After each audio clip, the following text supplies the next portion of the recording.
Hello and welcome. I'm Bill DeYoung with the St. Pete Catalyst, and I'm so thrilled to tell you today's guest is Carole Baskin, the founder and CEO of Big Cat Rescue in Hillsborough County. Hello there. I'm so pleased to be on the Catalyst. The Catalyst. I hadn't thought of that. Joe, my boss, are you listening? We can do a new logo. Thanks so much for joining me today. I just wanted to lob a few questions at you, and I've never been out there before, and I really want to do that. I've been wanting to for actually years, so that kind of thing. Let me start here, Carole. What have the last 20 months been like for you? I imagine this is really not the kind of attention you wanted. It's been so weird. I mean, all of it has been weird. Being closed for the first time in all of these years to the public. We've been closed since March the 15th of 2020. Are you still closed? We're still closed because COVID is still raging out there, and they've since discovered that COVID kills cats. And so we can't take a chance on bringing the public in here and killing our cats. So that's been weird. And of course, the whole Tiger King phenomenon was just beyond weird.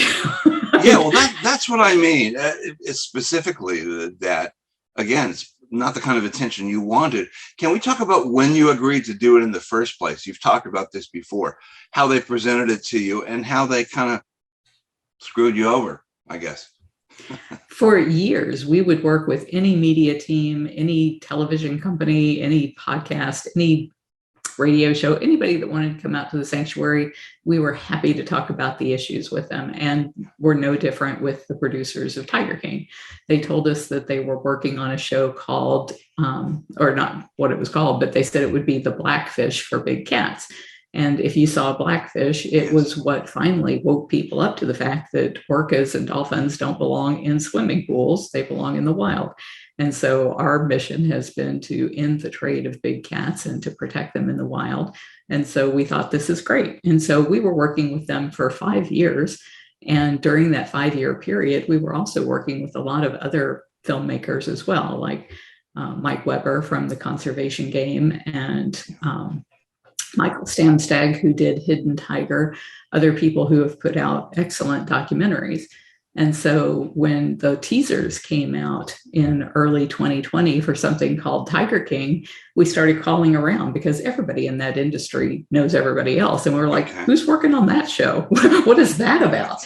And we were just as shocked as anybody to find out that it was about us and some feud that didn't really exist. I've never even spoken to Joe Exotic. Yeah. And so it was just shocking to us. And at the end of it, my husband and I sat and binge watched it like everybody else did. And at the end, we just turned to each other and said, well, that was a missed opportunity. And, we didn't think much more of it than that until my phone started ringing. And it rang like every couple minutes for the next 3 months straight, with people screaming obscenities, and they wanted to burn the place to the ground, and they wanted to kill me and my family and the cats. And it'd be like, I'd say, why do you want to kill the cats? And they said, because they don't belong in cages. And to this day, that's still the biggest stream of hate mail and hateful comments that we get online is from people saying big cats don't belong in cages. And my answer to that is, if you knew anything about me, you'd know that I'm the leading voice for ending the practice of big cats in cages. Right. So they clearly did not get the message of what we were doing from Tiger King. Well, you knew who Joe Exotic was. I mean, you'd had a sort of an ongoing sort of back and forth with him or something for quite a few. I thought I'd read that. I never engaged him online. He would say nasty stuff about me for decades. But you knew who he was. Yeah. I knew who he was. And part of our mission is to expose the people who are abusing big cats. So I had created a website at 911animalabuse.com where these people often operate under different names so that they can hide from their bad USDA reports and they can hide from the criminal activities that they've been involved in. And so when I created that site, what I would do is I would consolidate under a single person's name all of their aliases. And the day, and this was probably back in 2009 or so, I discovered that 21 of the aliases belonged to Joe Schreibvogel. So I went to my husband and I said, you're never going to believe this, but look at this. It's the same guy in all of these pictures and all of these different things. And so my husband took over organizing that page. And then when Joe decided he was going to try and ruin our name by calling his traveling act that was abusing big cat cubs, Big Cat Rescue Entertainment, we had to stop him. And so my husband filed a lawsuit against him. My husband dealt with him and the attorneys through getting the $1 million judgment and through the collection process. I never had anything to do with him, but making a villain out of my husband, who's a Harvard MBA and never had a tragedy in his family, was going to be impossible. Whereas I was easy pickings, apparently, for the producers of Tiger King. When were you aware about if I may, the plot to have you snuffed out? That he was paid somebody to kill you. That must be Howard back there. Yes, it is. Hello, Howard. Yeah. When were you aware? When did that come into your consciousness? Obviously, before that show aired, you knew all about this stuff. Oh, yeah, for decades. Yeah. What Joe would do is go online every night. He had a YouTube channel, and just about every single show, if you talk to his different producers over the years, they'll tell you they all came to him thinking they were going to do a show about a zoo, and all he wanted to talk about was trash talking me. And during that, he kept telling people, we've got to put a stop to her. We've got to silence her. We can't let her be taking away our animals. And what he meant by that is I've been pressing for laws that say private owners shouldn't own tigers. Yeah. And so he was trying to stir them up. He'd say, we need to rape her. We need to break her legs. We need to kill her. We need to put a bullet between her eyes. And trying to get people so angry that they would do that for him, and was unsuccessful, thankfully. Yeah. So I think it was in 2015 was the first time somebody called me and said that Joe had actually offered to pay them to kill me, or offered to pay her husband to kill me, because he was a sharpshooter in the military. And so it was a couple of years after that, another woman called me and said Joe had actually tried to pay her to kill me, and her family was all from law enforcement. And so she felt like I should need to know this. Every time these things happened, we turned it over to the FBI and to local law enforcement. And everybody said, well, he can say whatever he wants to online until he actually does something. There's nothing we can do about it. So I knew that he had been trying to get people to kill me for free. And then I knew he had resorted, as of 2015, to trying to pay people to kill me, from what people were telling me anyway. That's what I believed. And it wasn't until there was, it was just a total happenstance that he ended up getting caught, because it's a long story, but the short version of it is Jeff Lowe, his partner who followed up, had enlisted James Garretson to try and sell the zoo to me. And so they were calling me while I was out to dinner one night. I saw that it was a 407 area code, so I decided not to answer it. Turned that number over to my attorney, who then turned it over to the authorities. And what they found from it was that they could track down some illegal transfers of endangered species. So that's how they got James Garretson to be a confidential informant on Jeff Lowe and Joe Exotic, and how they managed to put together their case. And then in the course of that, they discovered the murder for hire plots. And so they contacted us and said, your life's in danger. And it's like, I know my life's in danger. My life's been in danger for decades, and you have been ignoring it. But again, not the kind of attention you wanted for you and your cause, once. Yeah. I think if you're doing anything that's really important and that's changing the status quo, you're going to be the subject of people who have a vested interest in not allowing you to do that. You recently sued Netflix. I hope we can go here to try and get them not to air Tiger King 2, which you said included footage that you hadn't authorized to be included in the thing. Can we talk about that? And the suit was unsuccessful and the thing aired. Why did you do that? And kind of what was that all about? Just explain that to us, if you would. Yeah, my husband and I, after Tiger King came out, so many people said, oh, you should sue them. And we decided not to do that. We're trying to get a federal bill passed, and we needed to focus our attention and efforts there. But when we saw a teaser come out that they were going to do a Tiger King 2, we felt like the very least we could do was stop them from using footage again, because they had only, in the release forms, they had only asked to do a documentary, not a whole series or, spinoffs or anything like that. And we didn't want them trashing our names all over again. It'd taken me over a year to try and recover the ground lost by the accusations they had made. Yeah. So the only thing we were asking them to do was to take out any footage they had of us that they had filmed the first 5 years that we were together. Right. We weren't trying to stop them from showing the show. We were, not, there's nothing we can do about that. They can say whatever they want, but they just didn't have the right to use our footage. Well, we were denied that injunction. And after it aired, it was like, how much more damage can they do? So there was no reason to continue to pursue it. I imagine you read the reviews, because I have, and it's pretty awful. And, sequelitis and nothing new. And, so listen, all of this has drawn attention, obviously, from, your mission. That's what I was talking about before. I mean, can we talk about not only about Big Cat Rescue, but about what your mission is and why you do what you do?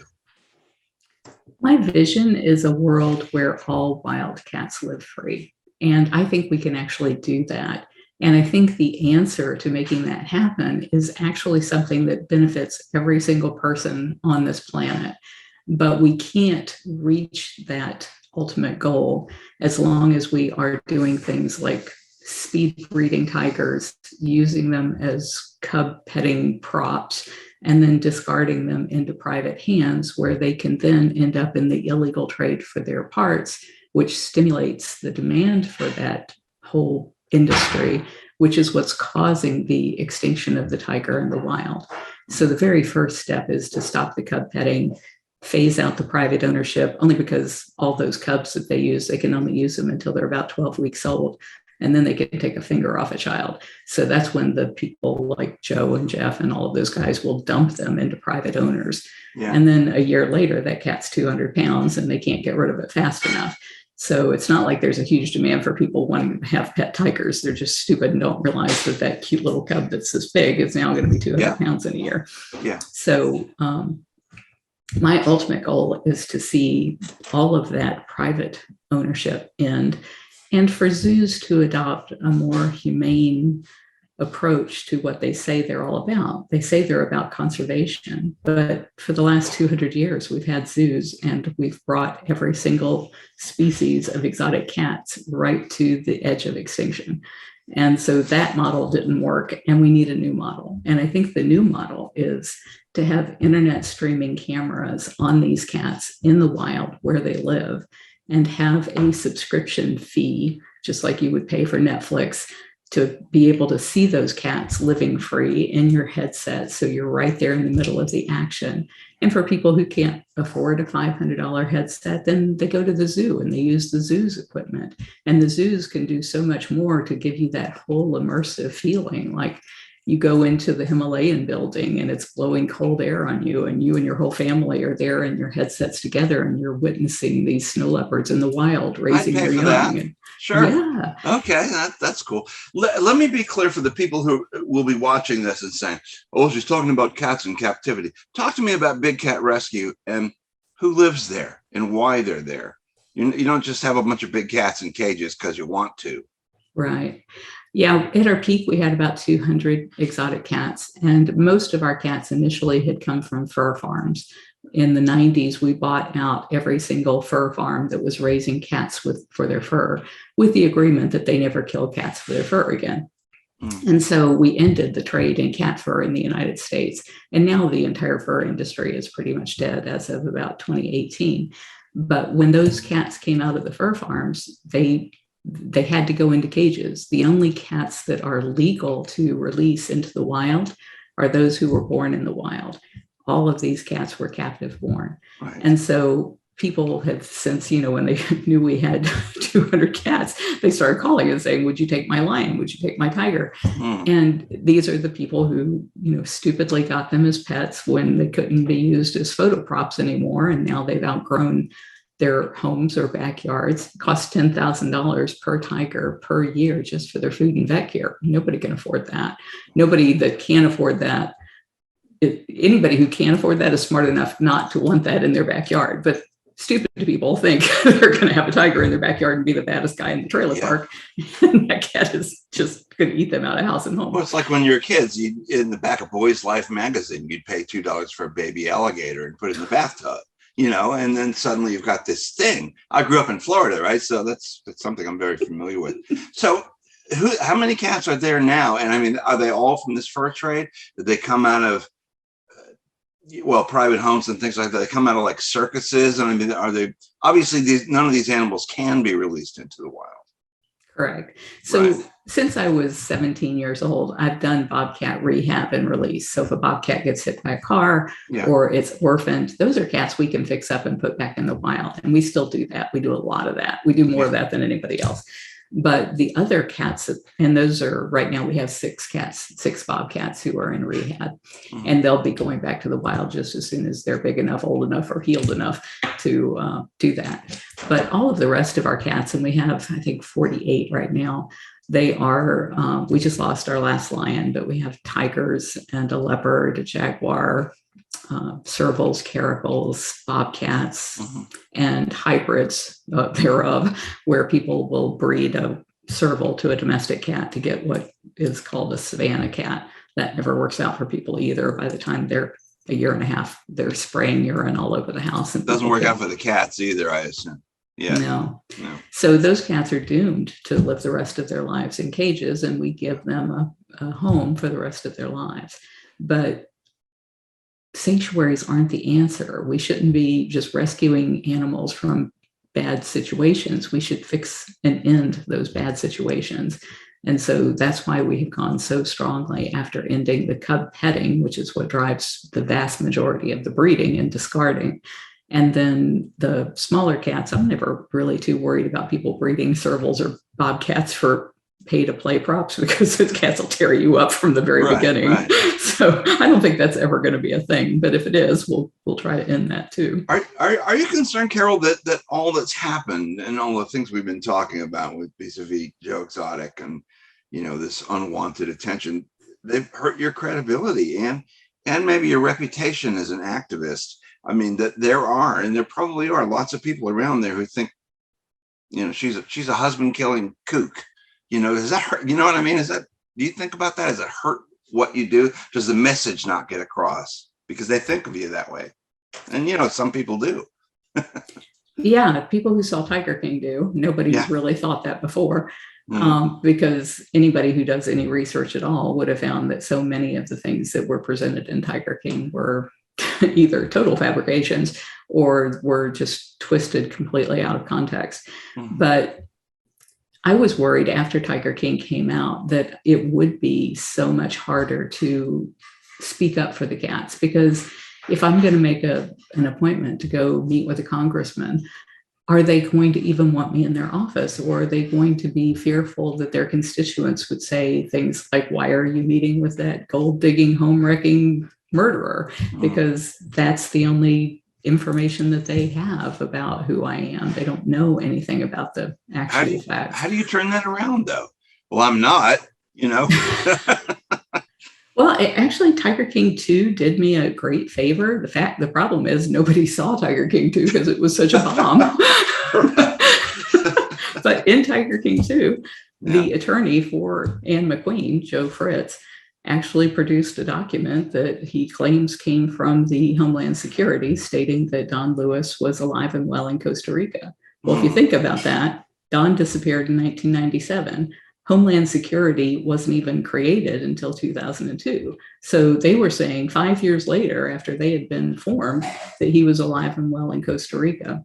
Do you think that that's a distinct possibility that that's true? I mean, who would have better intel than Homeland Security? I mean, we got Elvis, we got Jim Morrison, we got Don Lewis. I mean, they're all still living under assumed names somewhere. That's amazing to me. Has Homeland Security said that those people are still alive? No. I'm talking about stupid public rumors. But do you believe that it's entirely possible that document is real? Well, I was shocked because I didn't think that Don was capable of supporting himself that long. But another thing that came out in Tiger King 2 was that he was involved in pedophilia. And I think even someone who is illiterate can make a living peddling little girls to dirty old men. Well, that's another So can of worms, isn't it? Oh my God. if that is the case, he could have done that quite well, I'm sure. And so what I've done is, because in Tiger King 2, they hid the date that was on it. So I don't know Right. if this letter came out a week ago or if it came out back in 2002. I just It knew has it to, couldn't have yeah, been right. before 2002 because they weren't even around. Right. So I've asked the FBI for an unredacted copy of that. Excuse me. I'm so sorry. I forgot to turn that off. You asked I the didn't turn mine FBI for, yeah, better for, yet. for a non-redacted copy of that letter to find out what the date is and who the agents were that said that, so that I can talk to him and say, what's going on? Where is he? Is he really down there? Yeah. What's the future look like? We're going into 2022. What's it look like? Do you have we're going to reopen at some point? Are you still just waiting like many of the rest of us? What's next for you and for Big Cat Rescue? Well, there's a lot of stuff that I can't talk about that's coming out that I think will be really good for the sanctuary, as far as the exposure that we will get for the message that these cats don't belong in cages. And 2022 is the year of the tiger. Big Cat Rescue was one of the founding members of the International Tiger Coalition back in 2007 or 2009. And what we had done, we actually had a huge grand opening with the World Bank, and I can't think of his name, Harrison Ford. That guy, right? Yeah, I kept wanting to say something Harrison, and it was like, I know Harrison's in there, Harrison Ford. Benjamin Harrison, yeah. So all of these celebrities came, and the idea, it was held in Washington, D.C. The idea was to double the number of tigers by the year 2022. And back then, there were only 1,200 tigers in the wild. And so we have been all working together as a coalition during this period of time. And there's now about 3,900 tigers in the wild. So we've reached that goal, but it's nowhere near enough to save the tiger. And what we have to do next to save the tiger is to end the cub petting. I think we can do that in this upcoming year. Our congressional session is a 2-year session.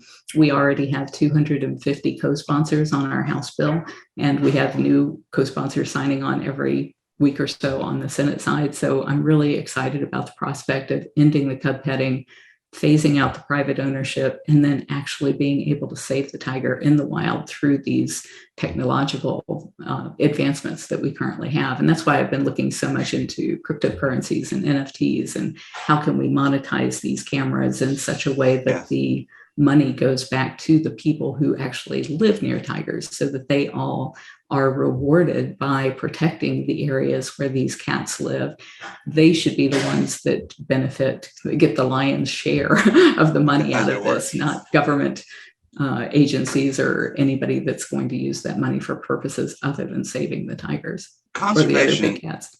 Conservation is a never-ending project. I mean, I can remember talking to Rick O'Barry with regard to dolphin conservation and the ending of all of that stuff years ago, and he's still out there doing it. He's older than me, if you can believe that, and so it never ends. In other words, in 20 years you may still be doing some version of this. Hopefully things will have changed quite a bit by then. I think we can end it, because now we have the technology to end it. We didn't have that 20 years ago. We didn't have a way to monetize these animals in the wild where they belong and get the money back to the local people who live with them. Imagine if the only way that you or your child or your grandchildren could ever see a tiger is by paying for the service that protects that tiger in the wild. That is a game changer, and it works for every single kind of animal that people want to see. Well, I think it's a beautiful idea, and I, for one, am waiting for that Himalayan snow leopard cam that you were talking about with the Oculus and everything. Listen, I think we've done our time. Carole Baskin, such a pleasure to speak to you. Thank you so much. We wish you all the best heading into the new year. Thanks for taking the time to talk to us today. My pleasure. All right.